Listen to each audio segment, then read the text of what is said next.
ॐ सहनाववतु सहनौ भुनक्तु सह वीर्यं करवावहै तेजस्विनावधीतमस्तु मा विद्विषावहै। ओम शांति शांति शांति।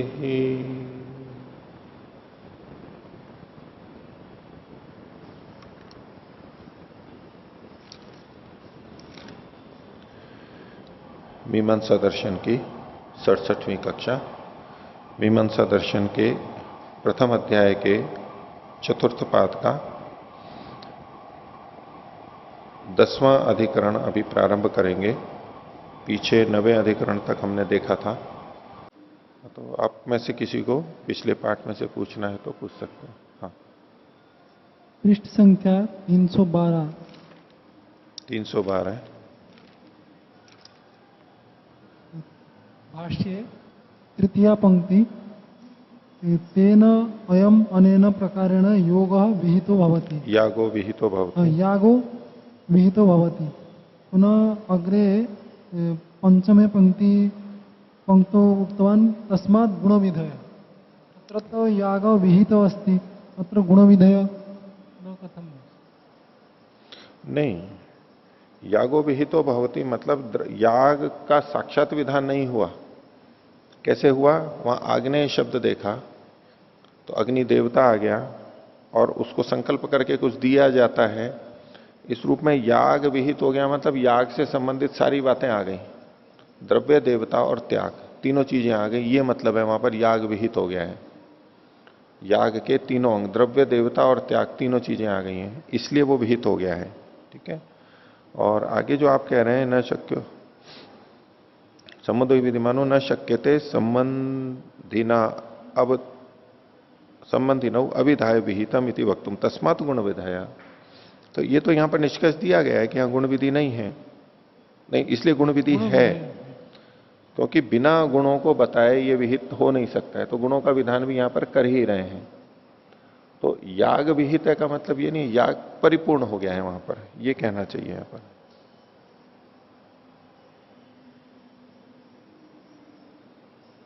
याग का सारे अंग आ गए, द्रव्य, देवता और त्याग तीनों चीजें आ गई, बस इतना ही मतलब है यहाँ पर। यत्र यागस्य विधानम भवति तत्र गुणविधय न भवन्ति। भवन्ति, याग का जहां विधान है गुण विधि वहां तब मानी जाती है जब अन्यत्र गुण विधि नहीं होती है, तो उसको गुण विशिष्ट विधि बोलते हैं।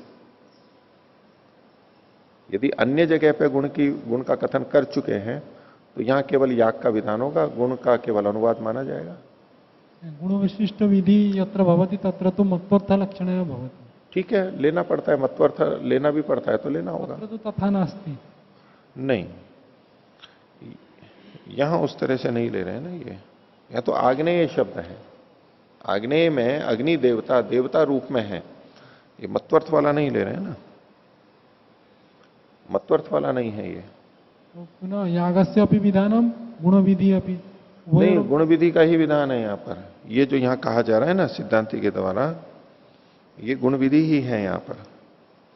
और नहीं, इन गुणों का विधान होते हुए भी ये यहाँ पर अनामता यानी नामधेय नहीं है, गुण विधि है, गुण विधि ही कही जा रही है यहाँ पर, गुण विधि कही जा रही है।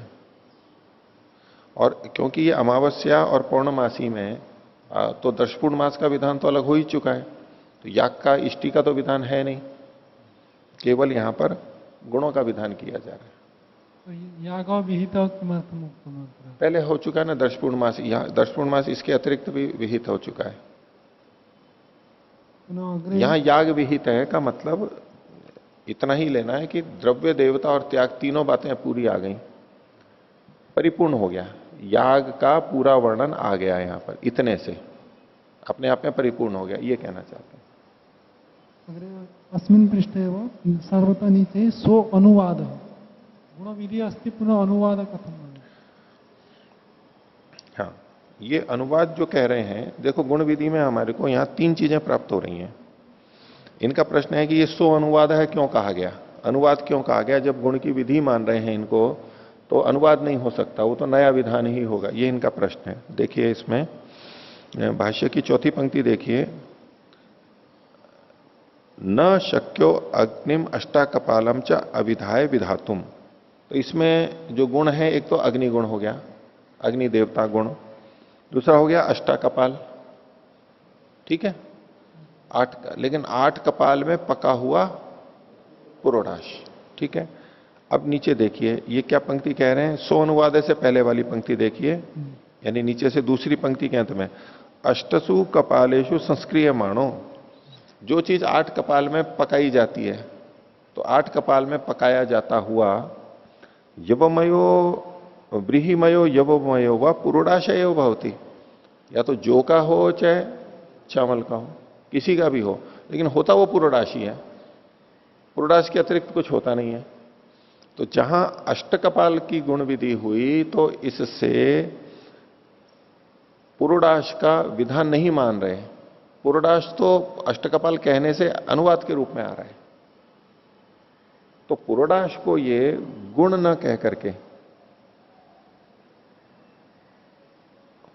गुण न कह करके इसको अनुवाद कह रहे हैं। अगर हम सीधे अष्टाकपाल शब्द को देखेंगे तो उसके अंदर अष्टाकपाल तो पुरोडाश का नाम है, 8 कपाल पर पका हुआ पुरोडाश। अब उसमें 8 कपाल वहां पर कथन आ ही चुका है, इसमें से एक को हम अनुवाद मान सकते हैं, विधि नहीं मान रहे हैं, विधि नहीं मान रहे हैं। तो पुरोडाश को कहा, अब पुरोडाश को कहने के लिए अष्टाकपाल शब्द था, उसी में चूंकि अष्टकपाल शब्द लिखा हुआ है, उसी से आया हुआ है, तो उसकी विधि ना मान करके, वो तो प्रसिद्ध है, पहले से पता है, पुरोडाश और कपालों का संबंध पहले से पता है। आप यदि 8 कपालों की विधि मानते हैं, 8 कपाल की विधि हो रही है, तो 8 कपालों के ऊपर पुरोडाश ही पकता है और कुछ नहीं पकता है, ये पता है पहले से, तो पुरोडाश आ गया, अनुवाद हो गया। और अगर आप यूं कहोगे अष्टाकपाल पुरोडाश का वाचक है, तद्धित हो गया है यहां पर, तो पुरोडाश का वाचक है, तो पुरोडाश इसी पे पकाया जाता है, कपालों पे ही पकाया जाता है। तो इस दृष्टि से वैसे यहां पर ये अष्टकपाल को लेकर के पुरोडाश को अनुवाद के रूप में कह रहे हैं, क्योंकि कपालों पर पुरोडाश ही पकाया जाता है, अपने आप आ जाएगा। हाँ, यदि हम पुरोडाश की विधि कहते हैं और फिर अष्टाकपाल को अनुवाद कहते हैं, तो भाई 8 तो विधि मान सकते हैं ना, क्योंकि एकादश कपाल भी होते हैं, अन्य कपाल भी होते हैं, तो वो जो अष्टत्व आ रहा है, ये गुण की विधि भी मान सकते हैं। लेकिन यहां अष्टाकपाल कहा गया है, 8 कपाल को हम गुण मान रहे हैं, तो पुरोडाश तो अपने आप ही आ जाएगा, उसको अनुवाद कह दिया है इन्होंने, इसको कहने की जरूरत नहीं है, अपने आप वही आएगा, क्योंकि संबंध पहले से पता है, इसीलिए इसको अनुवाद के रूप में कहा। ताकि गुण, 3 चीजों का गुण मान रहे थे ना, अग्नि देवता का, 8 कपालों का और पुरोडाश का, तो उसमें से एक गुण को तो हटा दिया, 3 गुणों को बताना पड़ रहा है, 3 विधियां होंगी, उसकी जगह 2 ले आए ये, बोले इसको तो अनुवाद मान लेंगे, ठीक है। और इसलिए देखो आगे का, सिद्धश्च अत्र अष्टकपाल उच्यते, ये जो अष्टकपाल है ये तो पहले से सिद्ध है, पता है, ज्ञात है, मतलब पुरोडाश, पुरोडाश पहले से पता है। अष्टाकपाल है मतलब पुरोडाश, पुरोडाश पहले से पता है, इसका इन्होंने अनुवाद किया है। नीचे युधिष्ठिर जी ने में जो इन्होंने कोष्टक में स्पष्टीकरण किया है, अन्य चरु आदि हवि का संस्कार 8 कपालों पर नहीं हो सकता, अतः उस पुरोडाश का अनुवाद है। 3 में से 3 गुण की विधियां हटा करके 2 गुण की विधियां ले आए, एक को अनुवाद कह लिया, बस इतना अंतर किया है, बाकी तो गुण विधि है ही, मान ही रहे हैं उसको। इसमें जो देखो, इसके लिए देखो आगे क्या लिखा है इन्होंने 313 पृष्ठ पर, कपालेशु श्रपयती थी वचनात् नान्य ने श्रपितम गृह्णंती। कपालों पे होता है तो और किसी से नहीं पकाते हैं, पुरोडाश को कपालों पर ही पकाते हैं। ये मीमांसा में इतना स्पष्ट लिखा हुआ है, लेकिन आप व्यवहार में देखेंगे पुरोडाश पकाते हुए, तो वो सब कपालों पे नहीं पकाते हैं, वो आजकल पात्र में पकाते हैं, चूर्ण कर लेते हैं, उसी में पका करके घी में करके और उसको गोल गोल बना लेते हैं, वो पुरोडाश की तरह से उसको फैला देते हैं फिर उसको। तो कपालों के ऊपर पूरा नहीं पकाते हैं आजकल, अन्य जगह पे पकाते हैं, वो प्रतीक रूप में जब यहां लिखा है यद्यपि, लेकिन पकाते वैसे ही हैं, एकदम पका लेते हैं। हाँ ठीक है। हाँ जी, यहाँ पर जो कर्म का विधान हुआ है और उसके साथ साथ अग्नि देवता का विधान हुआ है। कर्म का विधान नहीं मान रहे हैं इसको। ठीक है, याग का विधान हो हाँ, गया, याग ठीक है, का। जी, ठीक है, हाँ। जी। तो इस दृष्टि से तो यहाँ पर गुण विशिष्ट विधि माननी पड़ेगी ना जी? उससे कोई आपत्ति नहीं है, गुण विशिष्ट विधि मान लीजिए, लेकिन ये नामधेय नहीं है। हाँ जी। मुख्य बात है कि प्रसंगिता की नामधेय है या गुण विधि है, ये विधि है या गुण विशिष्ट विधि है, ये कोई यहां विवाद की बात नहीं थी। आप दोनों को मान रहे हैं, गुण विशिष्ट विधि मान लीजिए, कोई बात नहीं है। नामधेयता नहीं है इसकी, इतना इन्होंने प्रतिपादित किया है। हाँ, और कोई? ओम। आचार्य जी, पृष्ठ संख्या 311 में हम्म, भाष्य की पहले पंक्ति में जो वचन आया है ब्राह्मण का, यदाग्नेयो अष्टाकपालो मावास्यायाम पौर्णमास्याम च अच्युतो भवति, इसमें जैसे स्तुति वचन होते हैं उस तरीके का ये वचन है, स्तुति तो वचन यहाँ है। विधान कैसे मान रहे हैं इसमें? क्योंकि यहां पर अष्टाकपाल स्तुति तो साथ में की गई है कि ये अच्युत होता है, यानी खंडित नहीं होता, स्खलित नहीं होता है। लेकिन कौन? अष्टाकपाल। तो ये स्तुति के साथ साथ अष्टाकपाल का विधान है। स्तुति तो है ही यहां पर, स्तुति करते हुए उसका विधान हो रहा है, स्तुति करते हुए विधान हो रहा है। एक ही वाक्य में स्तुति और विधान भी हो सकता है? बिल्कुल हो सकता है ना। जैसे स्तुति वाक्य क्या करता है?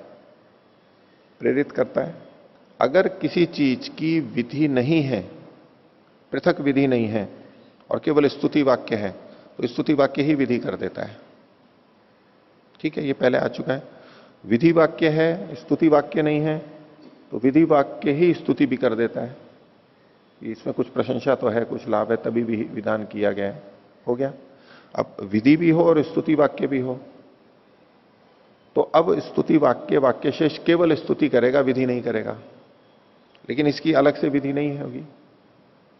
अलग से विधि नहीं हो तो यहां स्तुति करते हुए गुण का विधान कर रहा है, गुण का विधान कर रहा है। तो स्तुति विधान करती ही है, कर देती है। कब नहीं करती? जब विधि पहले से अलग से कह दी गई हो, तो हम कहेंगे कि स्तुति विधान नहीं कर रही है, केवल प्रवृत्त कर रही है। नहीं तो स्तुति विधान करेगी ही। ओह। आचार्य जी, जब किसी गुण का विधान करते हैं तो वो गुण याग का होता है, जैसे हाँ। सोमेन यजेत, तो सोम याग का गुण है। हाँ, लेकिन यहाँ पर तो यजेत क्रियापद नहीं है, केवल भवती है, अच्युतो भवती, तो फिर वो याग के साथ में कैसे जुड़ेगा गुण? याग के साथ जुड़ेगा, क्योंकि यहां पर अमावस्यायाम पौर्णमास्याम च अच्युतो भवति, आग्नेय अष्टाकपाल निहित है कि ये याग के लिए ही हो रहा है, वो च्युत नहीं होता है। तो वो तो उससे जुड़ा हुआ है, फिर प्रकरण से पता लगता है हमारे को। ये वाक्य अभी तो हम अकेला देख रहे हैं, ये वाक्य जहां का है वहां पर कुछ ना कुछ याग इष्टि चल रही है, उसके बीच में ये पढ़ा गया है, उसी का ही अर्थ आएगा। ओ, और इसमें एक और प्रश्न था आचार्य जी, जैसे उद्भिदा यजेत है, तो उद्भिदा यजेत में उसको व्युत्पत्ति करके उद्भिदनम प्रकाशनम पशुनाम अनेन क्रियते इति उद्भिद यागः करके उसको नामधेय बनाया था। तो इसी तरीके से अगर यहाँ कोई मतलब व्युत्पत्ति करके आग्नेय शब्द को नामधेय मानने लगे तो उसका कैसे समाधान करेंगे? क्योंकि यहाँ पर तो इन्होंने नामधेय नहीं है, क्योंकि इसका अन्यत्र विधान न होने से। हाँ। अगर अन्यत्र इसका विधान होता तो यहाँ पर नामधेय मान सकते थे, परंतु अन्यत्र विधान नहीं है, इसलिए इसको नामधेय नहीं मानेंगे। हाँ। ऐसा कह रहे हैं। लेकिन उद्भिदा यजित की तरह अगर कोई कहने लगे कि इसमें इसको हम नामधेय मानेंगे तो? नहीं, आप क्या कह रहे हो, यहाँ आग्नेय का विधान दूसरी जगह नहीं है। तो अग्नि देवता वाला इसका हाँ। विधान न होने से यहाँ हाँ। पर इन्होंने इसको नामधेय नहीं माना। नहीं, लेकिन अग्नि देवता का तो विधान है ना। नहीं, आग्नेय को ये अग्नि देवता का विधान मान लो यहां पर मान रहे हैं, तो उसके अंदर अग्नि अष्टाकपाल ये प्रसंग के अंदर जो कहा गया है, नामधेय के रूप में इसको नहीं कह सकते। तो देवता तद्धित से हमारे को देवता का पता लग रहा है सीधे सीधे। आग्नेय में सीधे सीधे हमारे को देवता में, देवता अर्थ में तद्धित प्रत्यय किया हुआ है, इसलिए देवता का पता लग रहा है। लेकिन ऐसा भी कोई कह सकता था कि क्योंकि यहाँ पर नामधेय की शंका थी इसलिए तो उसका समाधान किया गया। तो वो ऐसे हो सकता था कि हाँ। आग्नेय नाम वाला जो अष्टाकपाल पुरोडास है वो अच्युत होता है, ऐसा भी अर्थ हो सकता था। और दूसरा ये है कि अग्नि देवता वाला अष्टाकपाल पुरोडास होता है, तो इस पक्ष में तो नामधेय नहीं है, और दूसरे पक्ष में जब तो इसमें जो आप ये पूछना चाह रहे हैं कि आग्नेय शब्द अष्टाकपाल का नाम हो जाए, अष्टाकपाल का नाम हो जाए। अब इस पूरे वाक्य को आप देखेंगे कि जो आग्नेय अष्टाकपाल है वो अमावस्या और पूर्णमासी में अच्युत रहता है, तो नाम रखने से वो अच्युत हो जाए ऐसा तो कोई मतलब नहीं निकलेगा। मुख्य बात प्रशंसा की जा रही है, स्तुति की जा रही है, तो अच्युत तो होने मात्र से तो कुछ नहीं होता है। अच्युत हो रहा है, अच्युत हो रहा है, इसको नाम रख दिया, इससे अच्युत होने से क्या संबंध बनेगा? कुछ भी नहीं। लेकिन अगर वो जो आग्नेय कपाल है वो 8 में किया जाता है, 8 पे पकाया जाता है, 8 कपालों पे पकाया जाता है, तो वो अच्युत होता है, क्योंकि वहीं पर ही भेद हो सकता है कि 8 हो सकते हैं, 10 हो सकते हैं, 11 हो सकते हैं, जो ये जो सारी भेद है।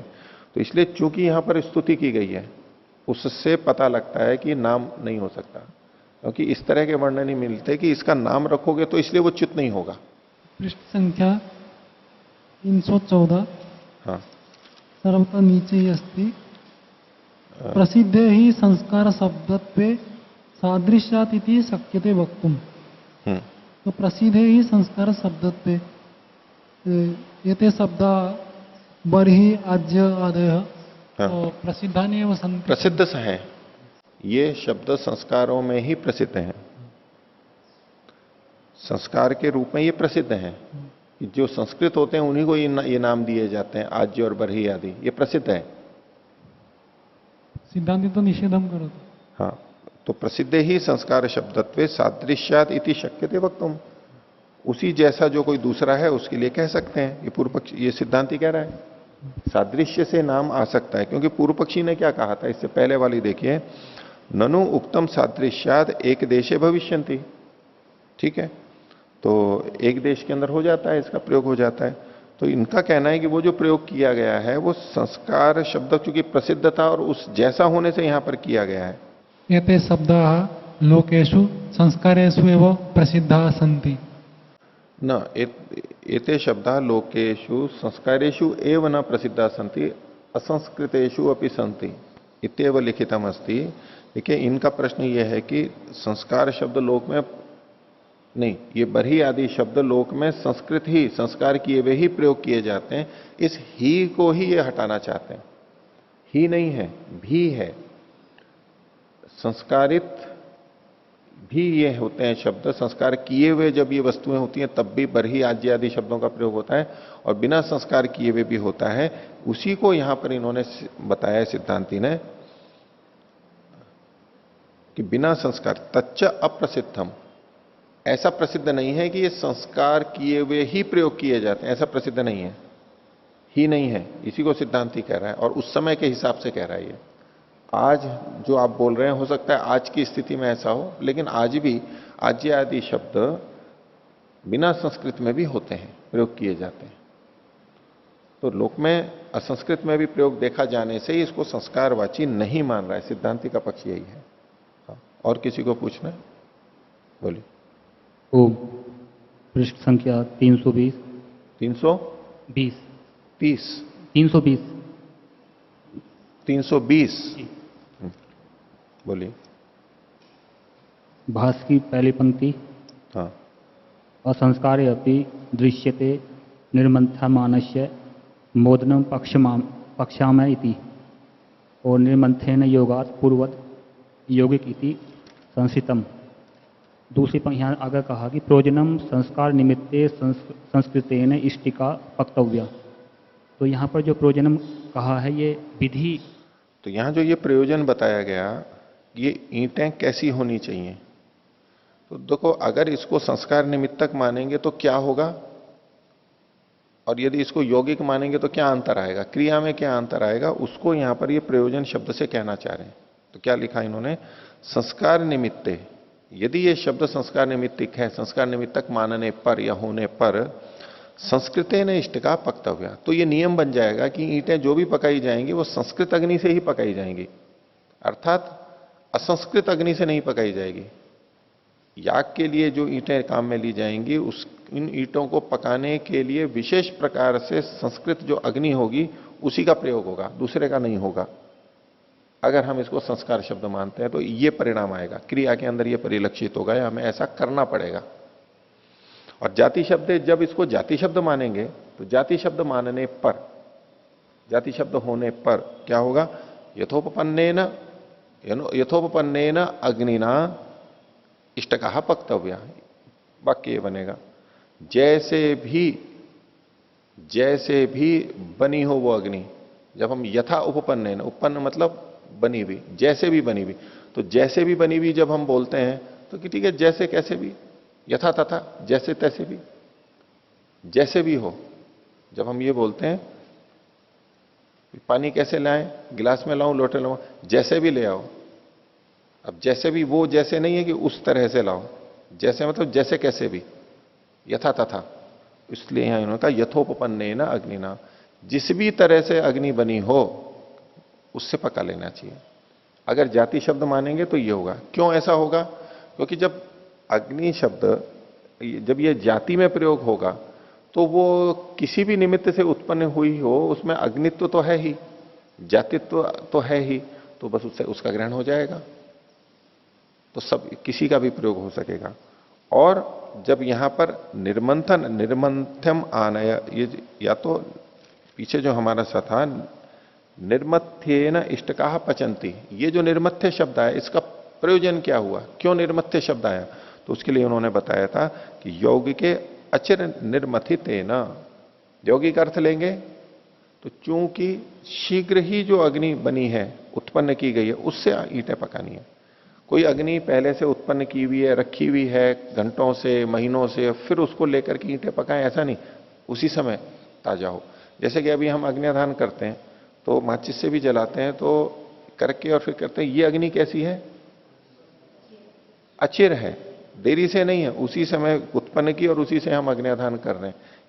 ये अर्थ यहां पर आएगा। तो ईंटें भी जो पकाएंगे उसी समय अग्नि उत्पन्न करके और ईंटें पकाई जाएंगी। तो योगी के अचिर निर्मथितेन, ये अर्थ निकलेगा। क्यों निकलेगा? क्योंकि यथा नावनीतेन भुंगते, उदाहरण दे रहे हैं लौकिक कि नावनीतेन भुंगते, इसमें नावनीत का मतलब है जो नवनीत से बना हुआ है, मक्खन से जो बना हुआ है, तो मक्खन से बना हुआ घी होता है, तो सीधा ही बोल देते ना कि घी से खा रहा है, लेकिन घी से ना खा करके यूं कहा जा रहा है नवनीत से जो बना हुआ है उससे खा रहा है। भाई घी तो नवनीत से ही बनता है, फिर ये शब्द प्रयोग क्यों किया गया? इसका मतलब है कि मक्खन से अभी अभी निकाला हुआ घी है, वो है, बस निकाला ही है, तो अचिर अर्थ वहां पर आ रहा है। तो नवनीति ने भुंगते इति अचिर निर्दग्धेन इति गम्यते, ये लोक की भाषा है, लोक में ऐसा ही अर्थ लिया जाता है। इसी तरह यहां ईंटों के लिए भी लिया जाएगा कि ईंटें तत्काल बनी हुई अग्नि से पकाई जानी चाहिए, इसलिए यहां पर यौगिक अर्थ लिया जाता है। तो अब आगे का पाठ देखते हैं। पृष्ठ संख्या 321, अधिकरण संख्या 10। हम मीमांसा दर्शन के चौथे पाद को देख रहे हैं और उसका 13वां सूत्र प्रारंभ होगा। अधिकरण का नाम देखिए, वैश्वदेवाधिकरणम। वैश्वदेव इस नाम वाला ये अधिकरण है। वैश्वदेव शब्द पे यहां पर चर्चा चल रही है। सब देवता, वैश्वदेव मतलब विश्वदेव, विश्वे देवा मतलब सारे देव, बहुत सारे अनेक देव जिसमें हो, देवता हो, उसको विश्वदेव या वैश्वदेव उससे संबंधित होगा। और इसको खोल दिया वैश्वदेव शब्द से नामधेयताधिकरणम, कि वैश्वदेव शब्द यहां पर नाम को बता रहा है। वैश्वदेव शब्द से नाम का पता लग रहा है, यह सिद्ध किया जाएगा। तो भाष्य देखिए, इससे पहले सूत्र देखिए, वैश्वदेवे विकल्प इति चेत। कोई कहे कि यहां जो वैश्वदेव शब्द है, उदाहरण वाक्य अभी आगे भाष्यकार देंगे कि वैश्वदेव शब्द के प्रयोग में विकल्प हो, ऐसा अगर कोई पूर्व पक्षी कहे, यद्यपि यह वचन सिद्धांत की तरफ से कहा जा रहा है, लेकिन बात पूर्व पक्षी की होने से यहां पर पू लिखा हुआ है, पूर्व पक्षी का सूत्र है कि वैश्वदेव शब्द में विकल्प माना जाए कि कभी वैश्वदेव से कर ले और कभी दूसरे देवताओं से कर ले। वो विकल्प किस तरह से अभी भाष्य से आपको स्पष्ट होगा। तो देखिए, चातुर्मास्येषु प्रथमे पर्वणि वैश्वदेवे संदेह। चातुर्मास्य ये इष्टियां होती हैं, इष्टि होती हैं, हर 4-4 महीने में की जाती हैं, इसलिए इसको चातुर्मास्य कहते हैं। जैसे दर्श पूर्णमास्य इष्टि होती है, अमावस्या और पूर्णिमा को जो की जाती है वो इष्टि होती है, ये दर्श पूर्णमास्य इष्टि। ऐसे ही चातुर्मास्य यानी 4 महीनों में की जाती है, इसलिए चातुर्मास्य इष्टि, ये भी इष्टि है। और ये दर्शपूर्ण मास की विकृति है। दर्शपूर्ण मास इसकी प्रकृति कहलाती है। तो दर्शपूर्ण मास की विधियां इसके अंदर आ जाती हैं। चातुर्मासी ये भी इष्टि है, कुछ इसमें अतिरिक्त बता दिया जाता है। तो ये विकृति इष्टि है, विकृति इष्टि है। तो उसके प्रथम पर्व में ये चातुर्मास्य में 4 की जाती हैं, 4 इष्टियां यहां पर की जाती हैं। तो उनके 4 नाम यहां नीचे विवरण में दिए हुए हैं। पहला है वैश्वदेव, दूसरा वरुण प्रकाश, तीसरा शाकमेध और चौथा शुनासीरी है। ये 4 किए जाते हैं। और इसको जैसे कि इन्होंने युधिष्ठिर जी ने लिखा है कि ये संधियों, ऋतु की संधियों में किए जाते हैं और इसको ऋतु याग के नाम से भी कहा जाता है। भैषज्य याग कहते हैं, यानी इसमें चिकित्सा की जाती है विशेष रूप से। भैषज्य तो जो संधि काल होते हैं ऋतुओं के, वहां पर रोग अधिक होते हैं, क्योंकि परिवर्तन होता है तो हर व्यक्ति उसको सहन नहीं कर पाता है और रोग आ जाते हैं वहां पर। तो उन संधि कालों में ये याग किए जाने का विधान था। भैषज्य याग के नाम से ये प्रसिद्ध थे। और इनके लिए महीना और उसकी पूर्णमासी ये निश्चित की हुई थी। नीचे देखिए इसके अंदर कि वैश्वदेव कब होता है। वैश्वदेव पर फाल्गुन मास की पूर्णिमा को होता है। फाल्गुन, इसको मोटे तौर पे कह सकते हैं आपकी फरवरी या उसके आसपास का। तो माघ और फाल्गुन ऋतुओं की दृष्टि से मैं कह रहा हूं, सामान्य रूप से इसमें थोड़ा अंतर भी रहता है 1 महीने का, लेकिन मोटे तौर पे आप कहेंगे माघ और फाल्गुन ये शिशिर ऋतु के होंगे। और फाल्गुन के बाद में चैत्र वैशाख, चैत्र में यहां वसंत का आता है। तो वसंत और शिशिर के बीच में, यानी ठंड जब जाने लगती है और फिर थोड़ी सी गर्मी वसंत ऋतु आती है तो उस समय बीमारियां बढ़ती हैं। एक तो ये हो गया, यानी शिशिर और वसंत का संधिकाल हुआ। दूसरा क्या है, वरुण प्रकाश को पर्व आषाढ़ की पूर्णिमा को। तो चैत्र वैशाख वसंत, ज्येष्ठ और आषाढ़ गर्मी और श्रावण भाद्रपद वृष्टि। ये ज्येष्ठ और आषाढ़, आषाढ़ के अंत में, आषाढ़ के बीच में यानी पूर्णिमा उसकी आ रही है। तो आषाढ़ के बाद में वर्षा ऋतु का प्रारंभ होने की संधि की कह रहे हैं। तो ये ग्रीष्म और वर्षा ऋतु के बीच की संधि को में जो किया जाता है वो इसको वरुण प्रकाश कहा। तीसरा है शाकमेध पर्व, कब होगा, कार्तिक की पूर्णिमा को।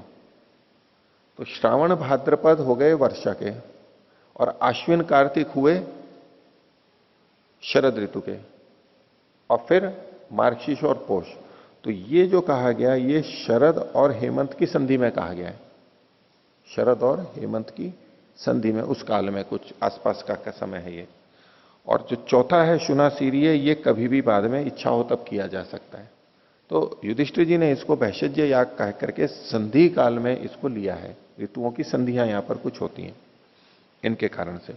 तो इन चातुर्मास्य में, चातुर्मास्येषु प्रथमे पर्वणि, पहले पर्व में, पर्व शब्द पूर्णिमा इसके लिए आता है। तो पहली पूर्णिमा को, तो वैश्वदेव भी पूर्णिमा को ही होता है, तो ये पहली पूर्णिमा कहलाती है उसकी। इन चारों में से जो पहला है, उस पहले पर्व में वैश्वदेव में एक संदेह उत्पन्न हो रहा है। क्या संदेह है, वैश्वदेवे न यजेता, यहां पर वैश्वदेव से यजन करे। तो वैश्वदेव विश्व देवता के लिए शब्द आ गया। इति किम वैश्वदेव शब्दों गुण विधि उत कर्म नामधेयम इति। वैश्वदेव शब्द गुण विधि है या नामधेय है। अगर इसको गुण विधि मानेंगे तो सब देवताओं का विधान मानना पड़ेगा, और नामधेय मानेंगे तो बस नाम होगा और कुछ नहीं है, इसका नाम माना जाएगा। इस पर पूर्व पक्षी कह रहा है कि इति यदि संदेह हो न संदेह, अगर आप ये संदेह कह रहे हो, ऐसा संदेह है, तो इसमें तो कोई संदेह की बात ही नहीं है। देखो इति शब्द का प्रयोग कैसे हुआ, इति यदि संदेह हो, ऐसा यदि संदेह है।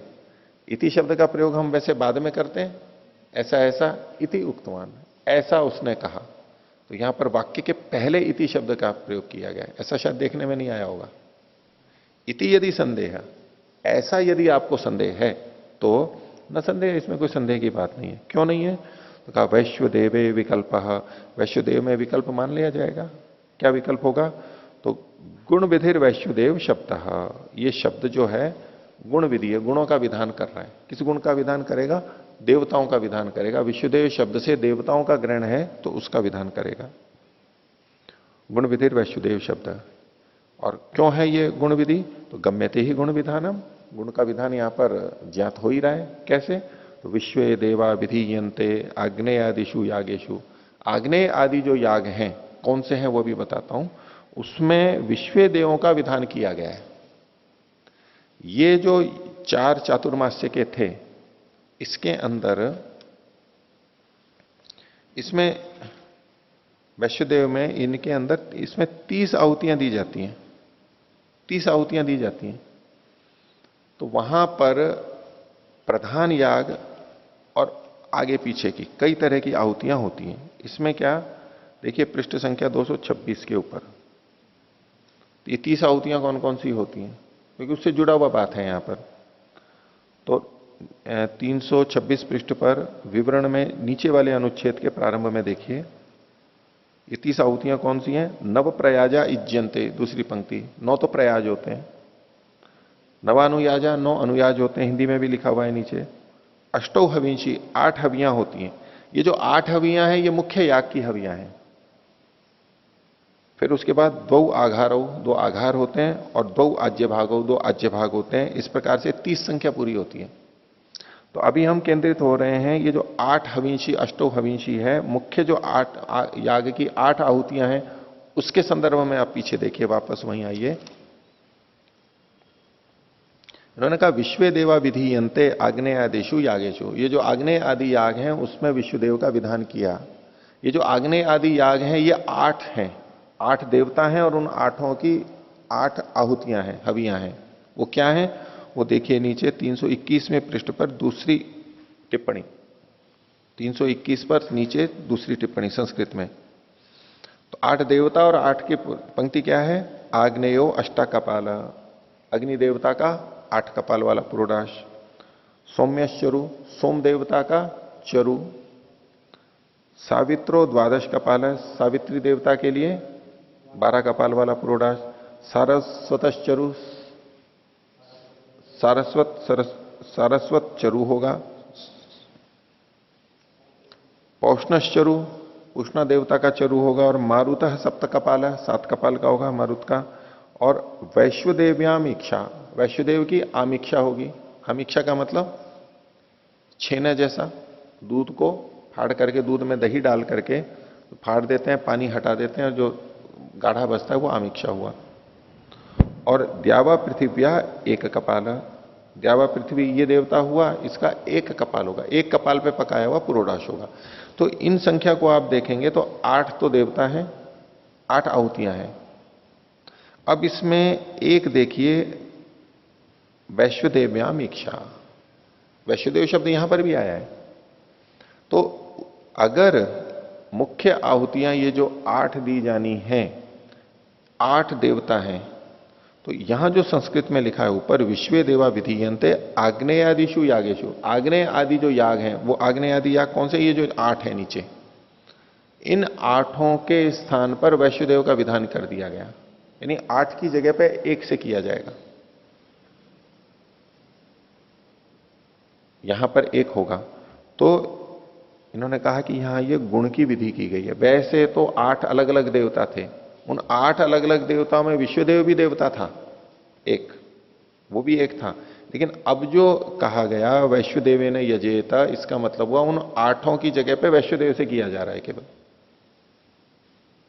ठीक है, तो ये विशेष विधान हो गया, गुण विधि विधान हो, गुण का विधि हो, गुण की विधि हो गई। गम्यते ही गुण विधानम वैश्वे देवा विधीयन्ते आग्नेयादिषु यागेशु तत्र अग्न्यादीनाम वैश्वदेवैर विकल्प।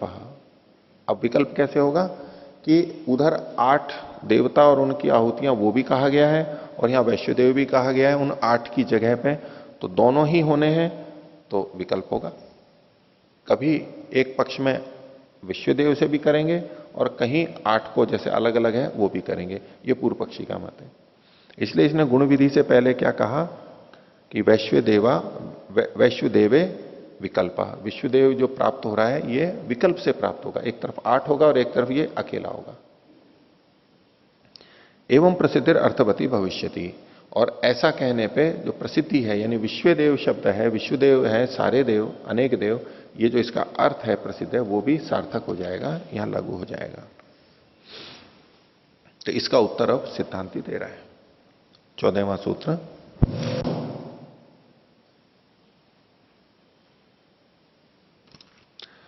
चौदहवां सूत्र नवा। नवा के बाद अल्प विराम पूर्व पक्षी का निषेध कर रहा है कि नहीं, ऐसा नहीं होगा। एक वा को हम जब बोलते हैं अथवा के अर्थ में, तो अथवा नहीं होगा, इसका यह मतलब नहीं है कि विकल्प भी हो जाएगा और एक पक्ष में विकल्प नहीं होगा, यह तात्पर्य नहीं है। पूर्व पक्षी ने कहा था विकल्प हो जाए, मैंने कहा कि नवा,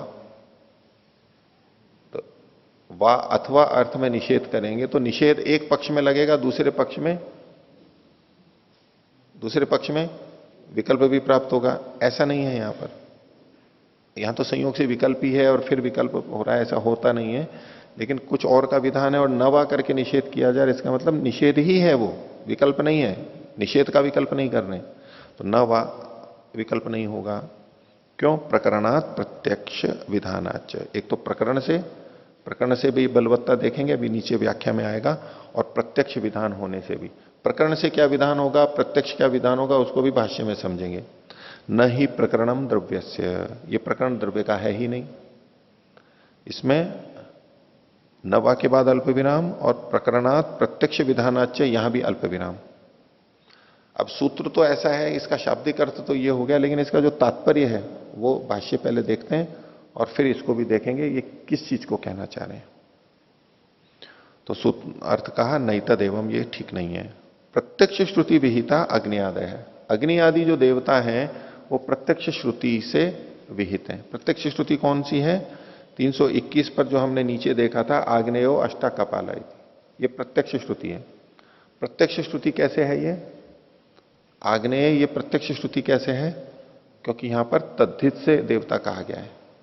देवता का कथन 3 तरह से होता है, तद्धितेन, चतुर्थी वा, मंत्र वर्णेन वा पुनः, ये 3 जो है। और इसमें बलवान कौन सा होता है? पूर्व वाला।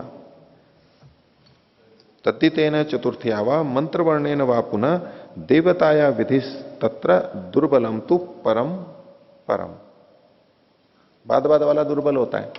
तो ये जो सूत्र का भाष्यकार ने कहा कि प्रत्यक्ष श्रुति विहिता अग्नि आदय है, और सूत्र में भी जो कहा प्रत्यक्ष विधानाच्य, तो प्रत्यक्ष श्रुति से अग्नि आदि का विधान है आग्नेय शब्द से, तद्धित से हो गया।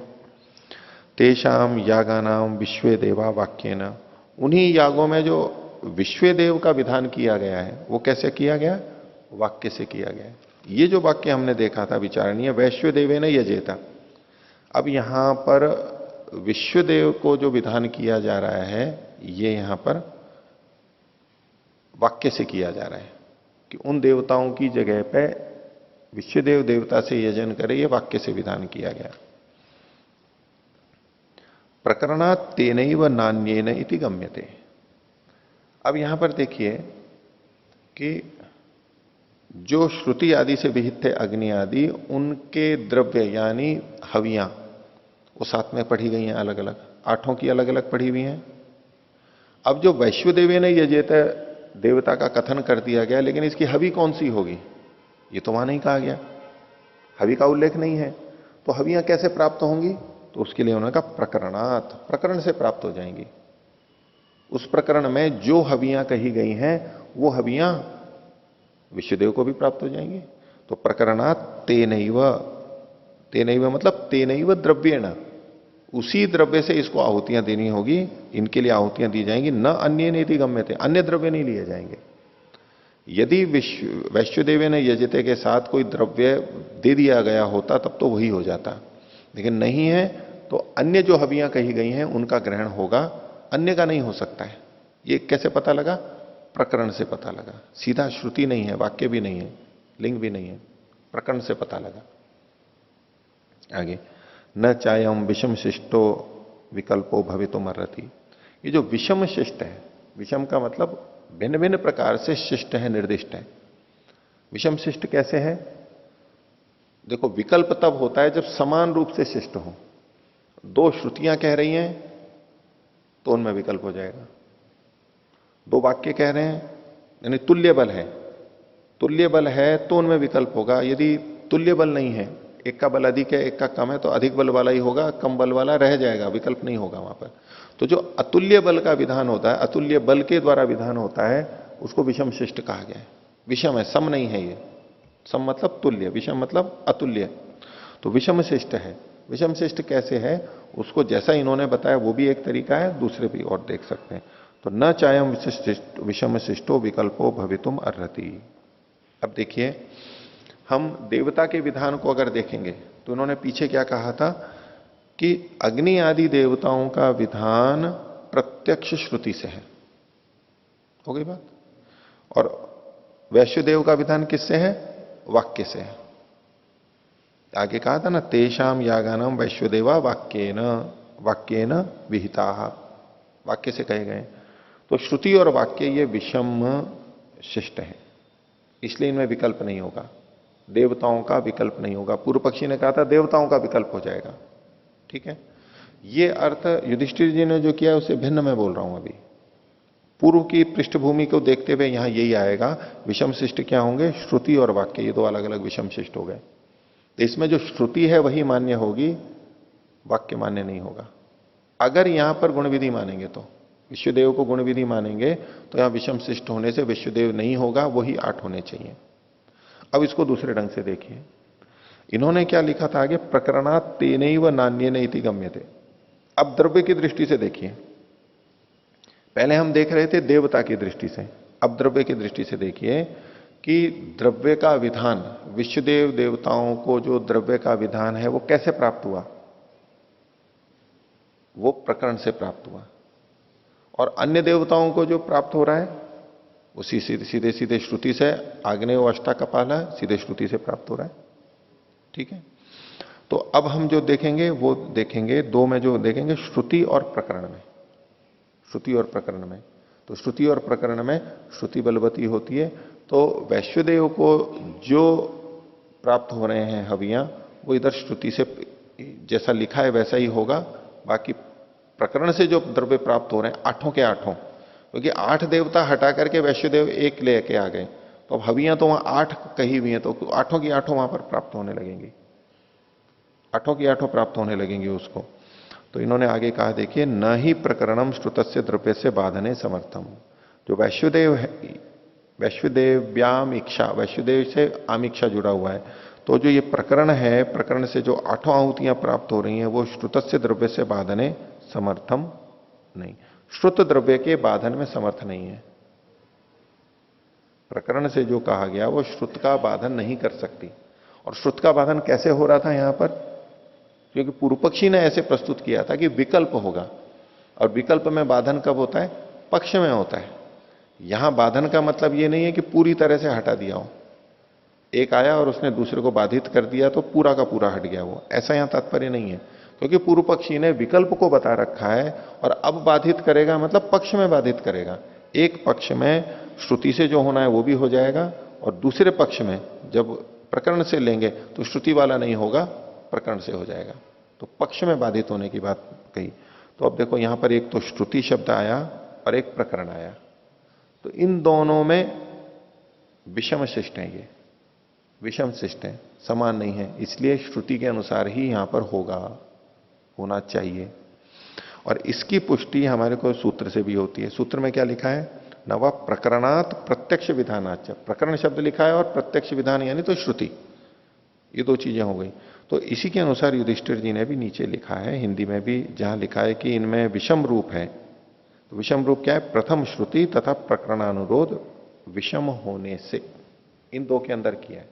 और मेरे को देवता की दृष्टि से, क्योंकि यहां पर विकल्प जो कहा था वो देवता का कहा था, उस दृष्टि से देखेंगे तो श्रुति और वाक्य ये विषम शिष्ट है। द्रव्य की दृष्टि से देखेंगे तो प्रकरण और श्रुति को लेंगे। तस्मात् कर्म नाम ध्येयम, इसलिए इसको कर्म का नाम मानना चाहिए। यदि गुण विधि मानते हैं तो ये दोष आएगा, दोष आएगा, विकल्प कर नहीं सकते हैं, विकल्प में दोष आएगा। ये सिद्धांति ने अभी उत्तर दिया। और इसमें क्या दोष आएगा वो सिद्धांति आगे बता रहे हैं। 15वां सूत्र, मिथश्च अनर्थ संबंध, मिथश्च इनका आपस में, ये जो आग्नेय आदि याग समूह हैं इनका वैश्वदेव के साथ में जो है मिथश्च अनर्थ संबंध है, इनका संबंध ठीक नहीं होगा, अर्थ का संबंध नहीं हो पाएगा, सार्थक संबंध नहीं हो पाएगा।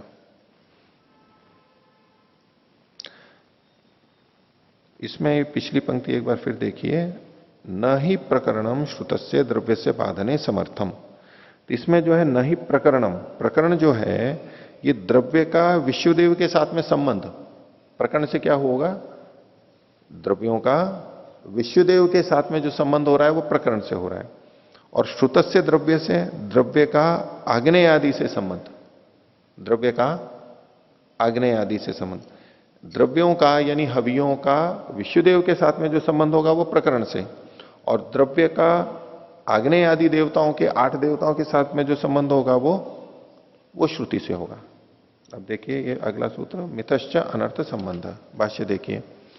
अथ उच्चेत वैश्वदेवेन इत्यनेन शब्देन प्रत्यक्षम अग्न्यादि गुण विशिष्टो यागगणो लक्ष्यते। अगर ये कहे कि वैश्वदेव इस शब्द के द्वारा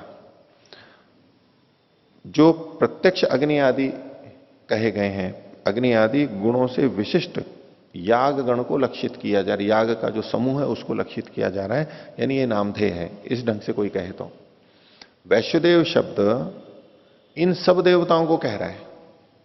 क्योंकि जो 8 देवता थे उन सबको भी लेंगे तो भी उनका सबका नाम विश्वदेव कर सकते हैं हम, अनेक देव, सारे देव। विश्वदेव वहां पर एक शब्द भी है, एक देव वहां भी है, लेकिन अग्नि आदि अन्य देवता भी हैं।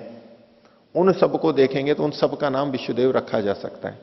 इस दृष्टि से ये सबको संकेतित करने वाला, तो वैश्वदेवेन, वैश्वदेव इत्यनेन शब्देन प्रत्यक्षम अग्नि आदि गुण विशिष्ट याग गणों, ऐसा याग का समूह, यानी ये जो याग का समूह मतलब 8 याग हैं, ये 8 आहुतियां हैं तो 8 याग कह रहे हैं। इन अग्नि आदि गुण से विशिष्ट, अग्नि आदि देवता से विशिष्ट जो पूरा याग गण है वो लक्षित किया जा रहा है।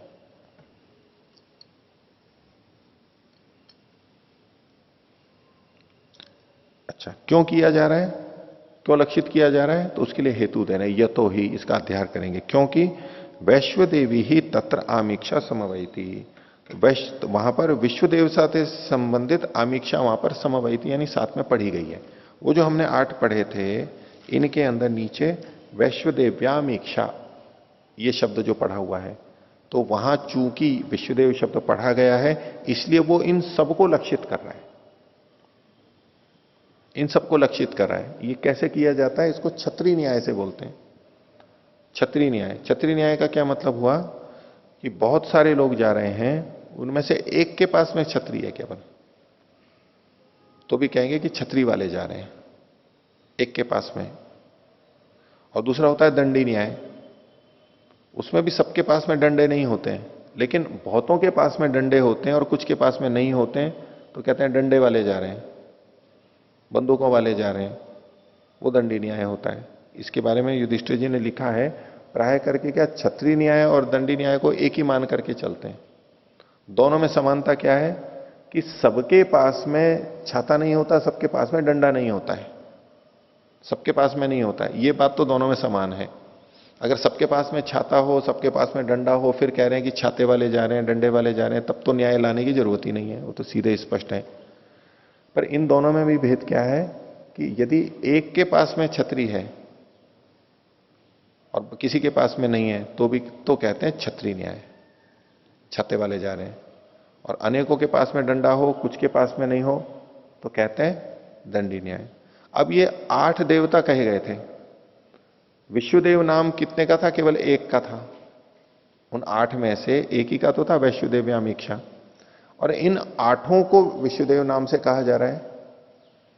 ऐसा यदि कहेंगे तो 7 तो विश्वदेव से भिन्न है, केवल एक विश्वदेव वाला है, लेकिन फिर भी 8 को नाम विश्वदेव से दे दिया गया, ये छत्री न्याय से। और ऐसा करते हुए ये नामधेय बन रहा है, इन सबको लक्षित कर रहा है, जो कि ये पीछे कहा था याग गणो लक्ष्यते। क्यों, ये तो ही वैश्वदेवी ही तत्र आमीक्षा समवैती, वो वहां शब्द पढ़ा गया है। आगे,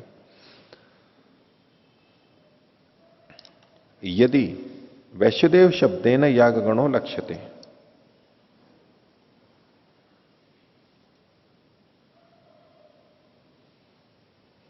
अगर वैश्वदेव शब्द से पूरे याग गणों को लक्षित करते हैं, न तरही विश्वे देवा विधीयन्ते, तो फिर विश्वदेवा देवता का विधान नहीं किया जा सकता। जिस समय ये विश्वदेव शब्द याग गण को लक्षित करेगा तो ये अनुवाद मात्र होगा। उन 8 को सम्मिलित रूप से इस नाम से कहा जा रहा है, और ऐसा होने पर विश्वदेव देवता का अलग से जो विधान है वो नहीं माना जा सकता है। तो न तरही विश्वे देवा विधीयन्ते कथम सकृत उच्चरितो वैश्वदेव शब्दो, यही कर लेना, वही वैश्वदेव शब्दो याग गणम लक्षयिष्यति। तो एक बार उच्चरित विश्वदेव शब्द है, बोला तो एक ही बार गया है, तो वही पूरे यागगण को लक्षित करेगा। और विश्वास देवान विधास्यति, और सब देवताओं का विधान भी करेगा विश्वदेव का। इति नायम वैश्वदेव शब्द से वैश्व विश्वैर देवैर मिथ संबंधो घटते। तो वैश्वदेव शब्द का और समस्त विश्वदेव देवों के साथ में संबंध ही नहीं घटता है। तस्मात् कर्मनाम ध्येयम एवं न गुण विधेयति, इसलिए केवल कर्म नाम ही मानेंगे, गुण विधि नहीं मानेंगे। कर्म नाम तो इसको मानना पड़ेगा, लेकिन साथ में पूर्व पक्षी कहे कि गुण विधि भी मान लेंगे, तो बोले दोनों नहीं हो सकते, एक ही चीज हो सकती है, ये नाम ही हो सकता है। और उसके लिए और भी ये पक्ष को बोल रहे हैं, और भी चीजें बता रहे हैं। आगे देखिए 16वां सूत्र, परार्थत्वात् गुणानाम। अब यहां पर इस सूत्र को समझने से पहले एक बात ये समझिए कि देवताओं के द्रव्यों का विधान किया गया था सबका। अब 8 देवता थे, 8 देवता की जगह विश्वदेव एक देवता आ गया। यद्यपि विश्वदेव में अनेक देवता है, लेकिन मिल करके हैं ये, इसलिए वो एक ही कहा जा रहा है। तो ये जो 8 द्रव्य थे, आहुतियां थी, अब क्या करेंगे वहां पर, विश्वदेव देवता के लिए 8 बार अलग अलग हवियों से आहुतियां दी जाएंगी, अथवा 8 को मिला करके एक आहुति दी जाएगी।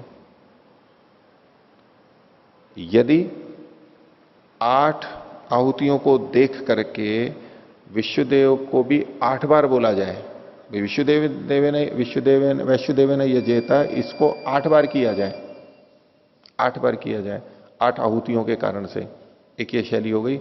और एक विश्वदेव को एक ही बार पढ़ा गया है, गुण विधि है, और एक ही बार पढ़ा गया है, तो 8 आहुतियों को मिला करके एक बार दे दिया जाएगा। उसके समाधान के लिए ये कह रहे हैं परार्थत्वात् गुणानाम, या जो गुण है यानी हवियां, ये परार्थ हैं, दूसरे के लिए, याग के लिए है। तो परार्थाश्च गुणा, ये गुण परार्थ हैं। पर कौन है, याग है। तेना शक्नुवंती प्रधानम आवर्तयितुम, जो गुण है वो प्रधान की आवृत्ति नहीं करवा सकता।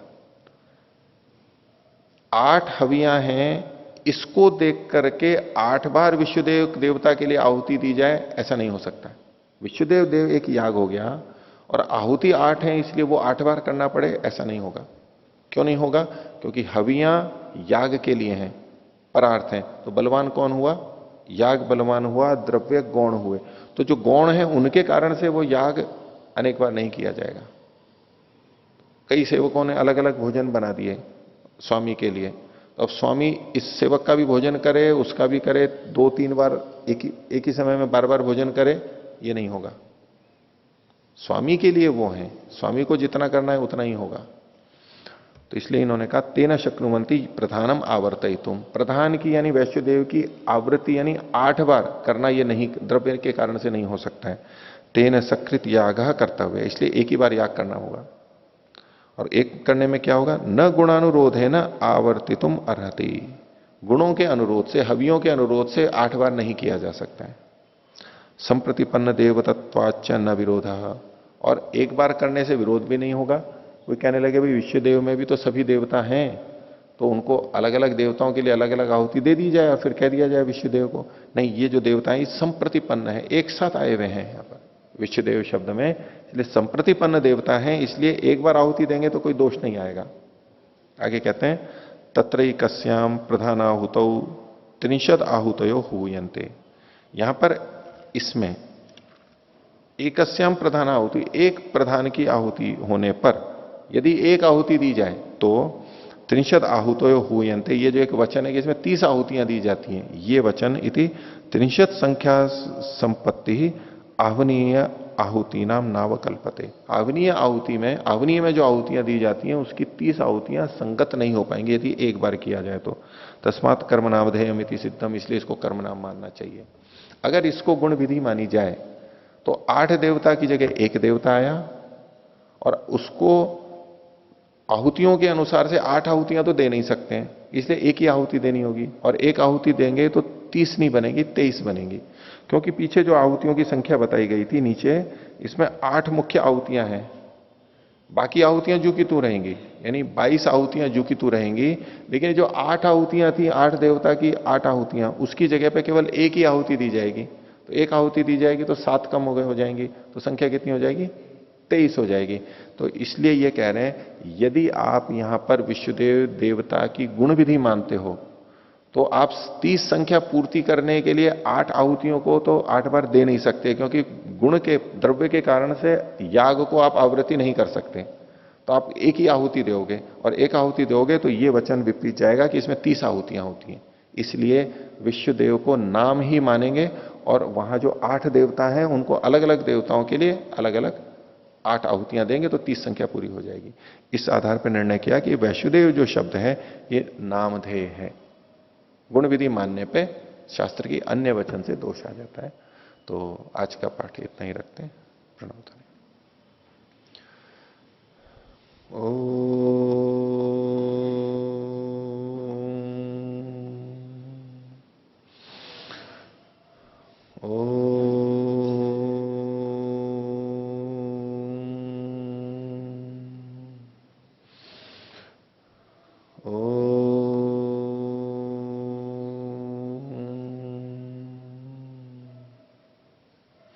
सभी को सादर